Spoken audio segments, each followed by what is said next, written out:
আসসালামু আলাইকুম রহমতুল্লাহ। বলছেন এইটি হচ্ছে হচ্ছে একটা রিয়েলমি ব্র্যান্ডের ফোন। এটি মডেল হচ্ছে C35। আশা করি যারা আহ, পুরাতন টেকনিশিয়ান তারা অবশ্যই মাদারবোর্ড দেখে চিনতে পারছেন। দেখেন এখানে এই ফোনটার প্রবলেম ছিল battery error, battery connection error. তো এইটা অলরেডি অনেক জায়গাতে ঘুরে আসা ফোন। আমি এটা বিশ্বাস করবেন কিনা জানি না, এটা শুধু ব্যাটারি এরর। আমি কন্ট্যাক্ট করছি ১,৫০০ টাকা। এমনি তো ব্যাটারি কানেক্ট মানে অ্যাভেলেবেল কাজ করে ৬০০, ৭০০, ৮০০। আমি এটা কন্ট্যাক্ট ১৫০০ টাকা। তো এটা আসলে আমার অনেক সময় দিতে হয়েছে, সময় লাগছে অনেক। অলরেডি প্রথম দিন যেদিন দিছে সেদিন প্রায় ৩ থেকে ৪ ঘন্টা এটা শুধু সময় দিছি, পাশাপাশি অন্য কাজও করছি, কিন্তু এটা একটু সময় বেশি দেওয়া হয়েছে। তারপরে এর পরের দিন অলরেডি আমার ২ দিন লাগছে এটা কাজ করতে বলতে গেলে। তো এখন আমি অনেকভাবে বর্ণিত যেটা আছে, আসলে বর্ণিতে এটা আপনারা যদি দেখেন বিট ম্যাপ আর হার্ডওয়্যার সলিউশন, এটা ডাইরেক্ট সলিউশন আর কি, অনেক ভুল দেওয়া আছে, অনেক ভুল, সম্পূর্ণ ভুল। এখন তারপরে আমি নিজের মতো করে আসলে কম্পোনেন্ট নলেজ যাদের আছে, কম্পোনেন্ট সম্পর্কে যারা জানে, লাইন সম্পর্কে যারা জানে, তাদের জন্য আসলে এই মডিফাই হচ্ছে কোনো বিষয় না আমি মনে করি। ঠিক আছে, এই যে আমি করতে পারছি অন্য কেউ করতে পারবে না, এটা হচ্ছে ভুল ধারণা আমার মতে। এই দেখেন এখানে আমি কিরকম করে মডিফাই করছি, এটাকে বলে লে মডিফাই। হ্যাঁ, এটা এটা হচ্ছে লে মডিফাই। দেখেন এখানে আমি কিরকম কি কাজ করছি, আমি একটু জুম জুম করলে জুমিং যদি করি, দেখেন দেখেন এখানে আমি আইডি লাইনেও এটা দুইটা লাইনের প্রবলেম ছিল। আমি দুইটা লাইনই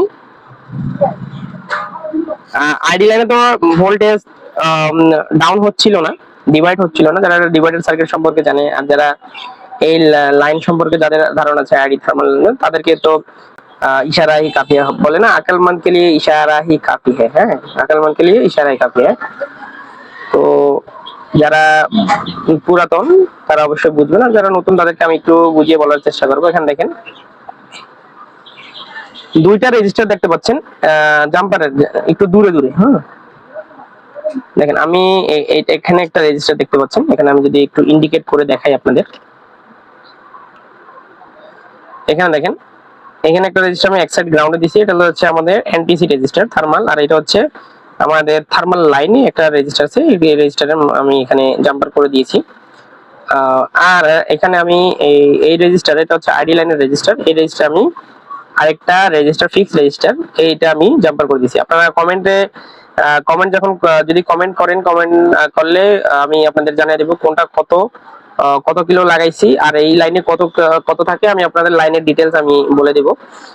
এখানে দেখেন আমি তারপরে বলে দিচ্ছি একটা, এখানে মনে করেন আমাদের যেটা R1, এটা হচ্ছে এখানে হচ্ছে দুইটা ডাবল ডিভাইডার বলা যেতে পারে। এটা হচ্ছে বোর্ডে 1.8 একটা ভোল্টেজ আসবে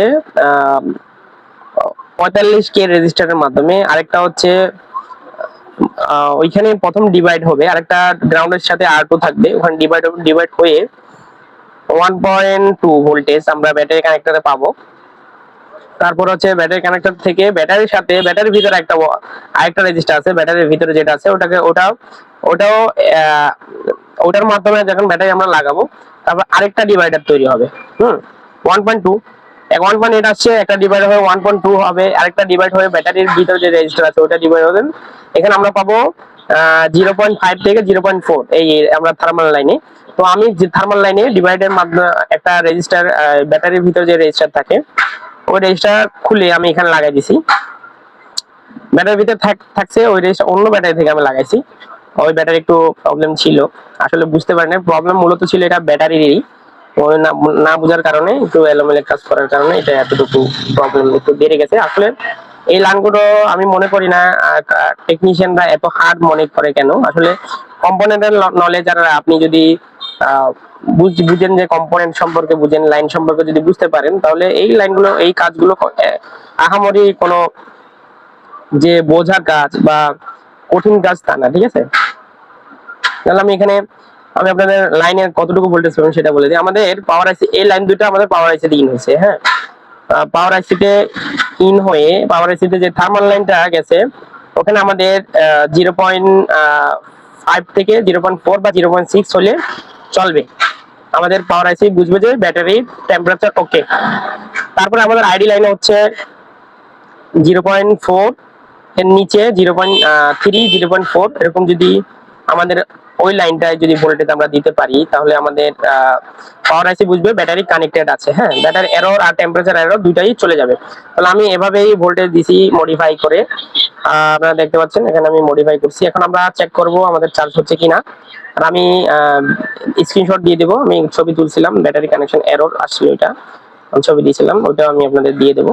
তাহলে এখানে আমি আপনাদের দেখাই চার্জ হচ্ছে কিনা। আমার স্টুডেন্টের হাতে আমি লাগাচ্ছি। হ্যাঁ, ব্যাটারি একটু চেপে ধরতে হবে, ব্যাটারি কানেক্টর একটু লুজ। হ্যাঁ, নিচ্ছে এমপিআর নিচ্ছে, ব্যাটারি কানেক্টর একটু চেপে ধরতে হবে। আর চার্জার লাগাইছি, অনেক একটু টাইম নিবে আসতে। ব্যাটারি কানেক্টর চেপে ধরা হয়েছে, আচ্ছা। এখন আমরা এখানে দেখবো আমাদের কেমন কি অবস্থা। প্রথমে আমাদের চার্জ করতে আমার চার্জ এলোমেলো, কিছু মাঝে মধ্যে 100%, মাঝে মধ্যে 0%, মাঝে মধ্যে 50%।